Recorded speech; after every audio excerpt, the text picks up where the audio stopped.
היי, שמי מייקל. אני התגייסתי בחורף 1983, שירתי בחיל האוויר. אני רוצה לספר סיפור שהראה לי בזמן השירות שלי, אולי בן 19 וחצי.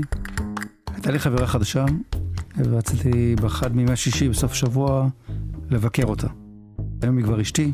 זו תקופה שחיילים נאלצו לנסוע בטרמפים, לא כמו היום שאתם יכולים לנסוע על חשבון המדינה. אין יותר מדי רכבים. כשחיכיתי בצומת, נכנס רכב טרנספורטר, שעצר לידי, ניגשתי אליו, ואז מהדלת האחורית מישהו פתח את הדלת, והיו שם שני חבר'ה, בני המיעוטים, הושיטו את הידיים ורצו לתפוס אותי, למשוך אותי פנימה. זה רגעים שקשה מאוד באותו רגע להבין ולנתח את המצב. יש פה הרבה עניין של אינסטינקט, עניין של רצון בעצם להינצל, נקלע לתוך מאבק פיזי, ולא ידעתי מה לעשות. המזל שלי שבדיוק באותו רגע נכנס רכב אחר לתוך הצומת, ואז הם נבהלו, סגרו את הדלת ונסעו. כל האירוע הזה התרחש בשניות, ושחזרתי בדיוק מה שקרה, ואז הבנתי בעצם שהם רצו לחטוף אותי. אני רק רוצה את הרקע שמדובר על בדיוק התקופה שחטפו הרבה חיילים, תקופה של האינתיפאדה הראשונה, אבל אני לא רוצה להרחיב על זה יותר מדי, כי זה נושא מאוד רגיש. אני מניח שיש משפחות שעדיין כואבות את הכאב שלהן, ויש כאלה שלא מצאו אותם. אבל זה נגמר אחרת, למזלי. בדיעבד, אני מבין שניצלתי מאירוע לא פשוט.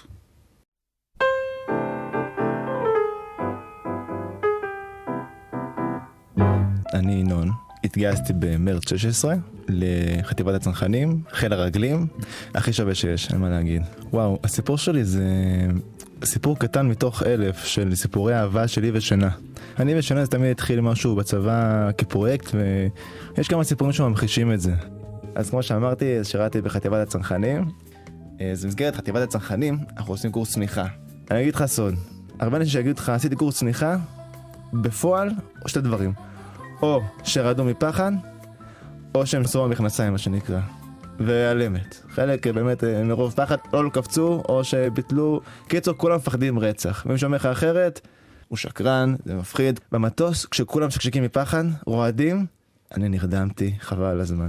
בקצרה, בצניחה, בכל סבב שהמטוס עולה למעלה, יש סבב שעושה כזה לופ באוויר, ואז יש אור ירוק. כשיש אור ירוק, עומדים 8 כוננות לקפיצה. ברגע שיש אור ירוק, טק, טק, טק, טק, טק, כולם קופצים מהיציאה של המטוס, תהנה. עכשיו, אני בלופ שלי, אני אמור לקפוץ, הייתי מספר 2. כלומר, איך שהאור ירוק, לא ספרת חג שמח, אני כבר בחוץ. ואני ישנתי של החיים. כולם ששקים מפחד, כולם משתיים במכנסיים, רק אני, ינון, ישנתי. בסבבה שלי.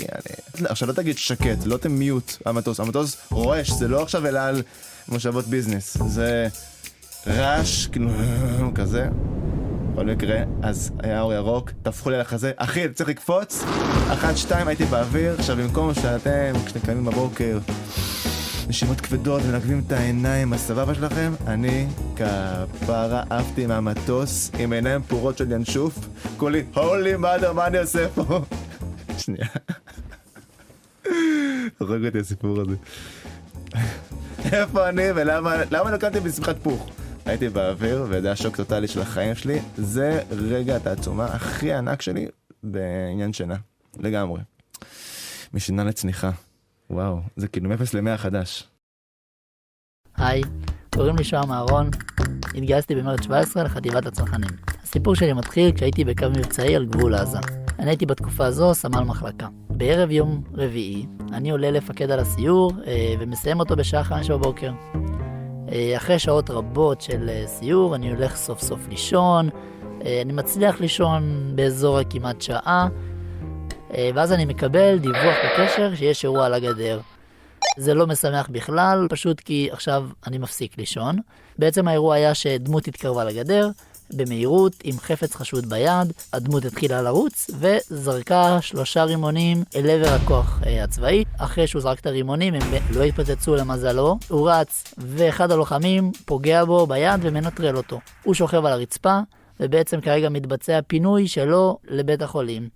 מי שאחראי על הפינוי הזה, זה כמובן אני. שם אני פוגש אותו, אחרי שעה של שינה, כולי אפוץ, לא מבין מה נחת עליי, ואני בעצם עולה לרכב פינוי, רואה אותו, מחבל, צעיר, ערום, עם פלנית על העיניים, עם פגיעה ביד, ולא מבין מה הקשר שלי אליו, אבל מתחילים לנסוע, ואנחנו מגיעים לבית החולים ברזילי באשקלון. שם מחכה לנו הרופא, ובעצם מתחיל לבצע בו את הטיפול הרפואי. זה לא חדר, זה פשוט סוגרים את הווילון, כדי שעוברים ושבים לא יפריעו לנו, אבל בעצם כן מפריעים לנו. עוברים ושבים, זורקים הערות, חלקם בעד, חלקם נגד על הסיטואציה, ואני צריך לשדר קור רוח ולהגיד שהכל בשליטה. שם אני מקבל שיחת טלפון מפתיעה מבחור שאומר, שלום, אני מם, אני מהשב"כ, תהיו מוכנים, אנחנו מגיעים. מוכנים למה? כבר ניתק. ובאותה שעה מגיעים החבר'ה מהשב"כ בלבוש אופייני מאוד, ג'ינס, חולצה שחורה, משקפי שמש, עם איזשהו תיק קטן ביד, אומרים לי שלום, וישר לוקחים את המחבל לעבר חדר צדדי.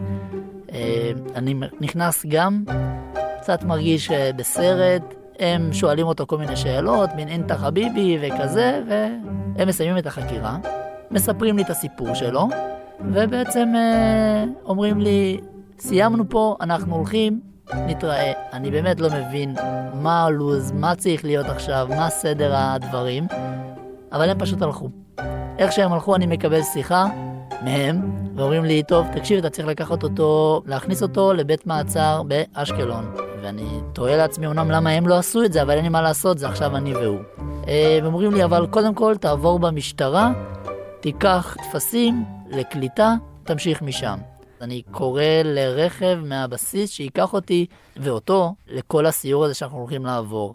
הגיע הרכב, אנחנו נכנסים, הולכים לתחנת משטרה, הרכב עוצר, אנחנו יורדים, אני במדים, הוא עם חלוק, חשוף מאחורה, פלנית על העיניים, פגיעה ביד, בלי נעליים. הולכים ברחובות אשקלון. נכנסים לתחנה, אף אחד לא מבין מה קורה פה. עולים למעלה לאיזה פקיד, ממלא את התפסים שלו, ממש כמו איזה אפוטרופוס, חוזרים לאוטו, נוסעים לבית מעצר. בבית מעצר עושים לנו קצת בעיות, הפקדה של הנשק שלי שהוא מהווה בעיה בכניסה, מבצעים בידוק גופני לבחור, כולל הפשטה מלאה, שאני אחראי עליה, מגיעים אל הבידוק של הרופא.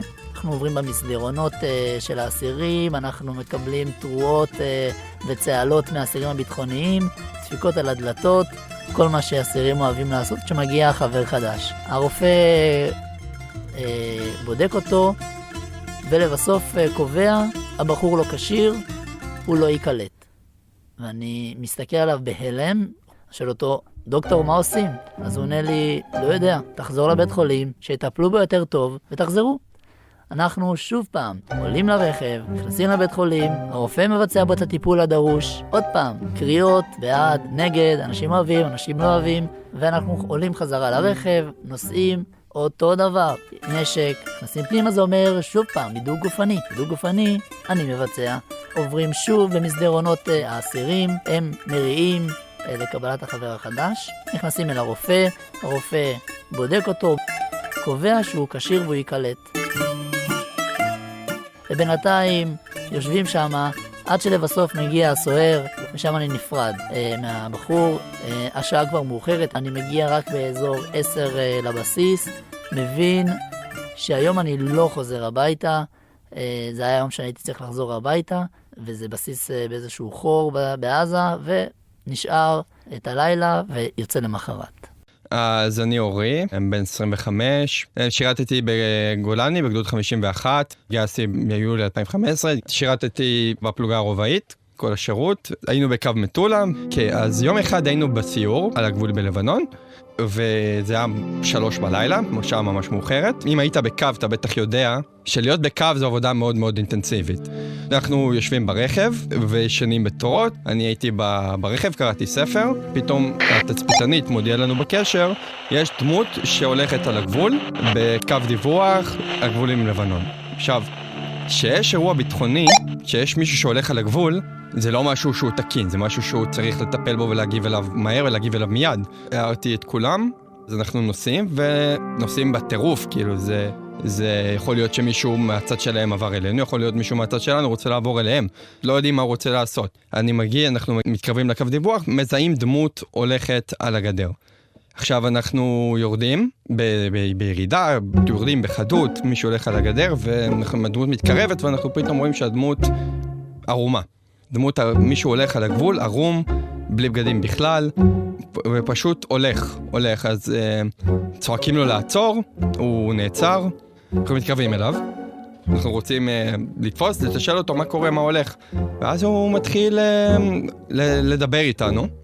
והוא מדבר בצורה מאוד לא קוהרנטית, הוא אומר משפטים לא ברורים, ואת כל המשפטים האלה הוא חוזר על אותם משפטים, מערבב אותם בלי קשר. הוא אומר, אני כמוכם, אני הייתי לוחם, הייתי בגבעתי, אתם רואים אותי עכשיו שאני ככה, אבל אני בכלל רוצה ללמוד חינוך מיוחד ולעזור לאנשים. שירתתי בגדוד שקד. המ"פ שלי, הוא אומר את זה שם של מ"פ. קלטנו, אוקיי, הבן אדם לא בסדר, אוקיי? הוא בן אדם היה בטריפ, התפשט ועוד התחיל ללכת על הגבולים לבנון. התקשרנו למשטרה, מפקד של הסיור, אברהמי, הוא תופס אותו, ומנסה, משמע, הכל בסדר, אנחנו איתך, יהיה טוב, תגיעו, ייקחו בך, יטפלו בך. והחבר שלי ברוך, הוא פשוט היה עצבני בטירוף. אני לא התעצבנתי, אני פשוט התחלתי לצחוק, אבל זה לא שמישהו העיר אותי. הייתי ער כבר. ואז הגיעה כל המעטפת, הגיע המ"פ, הגיעו כוחות של הסיור, הגיעה המשטרה, לקחו ניסו לדבר עם הבן אדם הזה, גם ראו שהוא פשוט הבינו שהוא בטריפ נוראי. לקחו אותו, המשטרה לקחה אותו, ואנחנו חזרנו לסיור. 6 בבוקר, פתיחת ציר. היי, אני אמיר. אני בן 22, במודיעין, ואני שירתתי בחיל ההנדסה הקרבית בגדוד 601. חיל ההנדסה זה בדיוק כמו חירניק לכל דבר ועניין, רק עם ערכים מוספים, כמו חבלה, לוחמה תת-קרקעית. בטירונות אנחנו לומדים להתעסק ברמה מאוד בסיסית עם מערכות חבלה כאלה ואחרות. אנחנו נותנים מענה מאוד ספציפי לכל מיני אירועים שיש לנו בזמן מלחמה. ב4 חודשים הראשונים של הטירונות אנחנו מפוצצים לבנות חבלה, מערכות חבלה, שמסתכמות בסביבות קילו וחצי גג. אחרי בערך חצי שנה מהיום שבו התגייסתי, הלכנו לקורס מ"פ עם מג"דים בצאלים. מתחיל תרגיל, והייתה לנו משימה, לנו לחיל ההנדסה, חבורה של לימודשיקים מבעלץ, שכל התרגיל היה על הכתפיים שלנו. התרגיל היה אמור לדמה איך אנחנו בתור החיל, אנחנו מתמודדים עם מנהרה. אנחנו משתמשים בה בכמות של טונים, אנחנו מדברים על כמה מסעיות שמבילות את החומר נפץ הזה, ואנחנו בעצם מכניסים אותו לתוך מנהרה. תחשבו על זה בצורה כזאת, אנחנו בתור אימונשיקים מבינים שכרגע מסתכלים עלינו כמה אלופים, מלא מג"דים, מלא מח"טים, כל הקצינים, רבי הדרג היו שם, די בטוח גם שהרמטכ"ל היה שם באיזשהו שלב, וכל העיניים נישאות עלינו. על חיל ההנדסה, חבורה של טירונים מצ'וקמקים מבעלץ, שבאו לפוצץ מערכת חבלה שעולה לצבא מיליוני שקלים, שרק על הדבר הזה רק מסתכמת עליי, על הלוחם המסכן שהיה בדיוק חצי שנה מאז שהוא התגייס. המערכת היא מערכת מאוד מורכבת, היא מאוד גדולה ומאוד מסובכת, עם המון פתילים ולבנות. מה שאנחנו עושים, אנחנו לוקחים מנהרה, אנחנו חופרים בכמה מוקדים במנהרה, ואנחנו שותלים שם כמויות של חבלה. הכמויות האלה נמדדות בטונות על טונות של חבלה, ואנחנו מחברים את הכל. אני זוכר אותי ספציפית, רץ עם חבר שלי, עם מוקש נ"ט ששוקב בסביבות ה-13-14 קילו, ומשלשלים אותו לתוך פיר של מנהרה, ורצים חזרה לתוך הפומה שלנו. הפומה זה הכלי ההנדסי שדומה לטנק, שם אנחנו נכנסים, מסתגרים, דחנו כמו שצריך, שמנו את המערכות, וחזרנו חזרה לטנק כדי לפוצץ. ואז כשהמ"מ מחבר את הפתילים, כמו שצריך, הפתילי חשמל, הוא מתחיל לספור לאחור. 10, 9, 8, 7 וכו'. אם קורה מצב והמערכת חבלה לא מתפוצצת, אנחנו מכריזים את זה כנפל, לוחצים על הכפתור האדום. אנחנו לא שומעים כלום.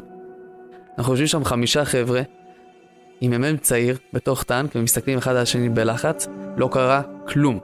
שום דבר לא קרה.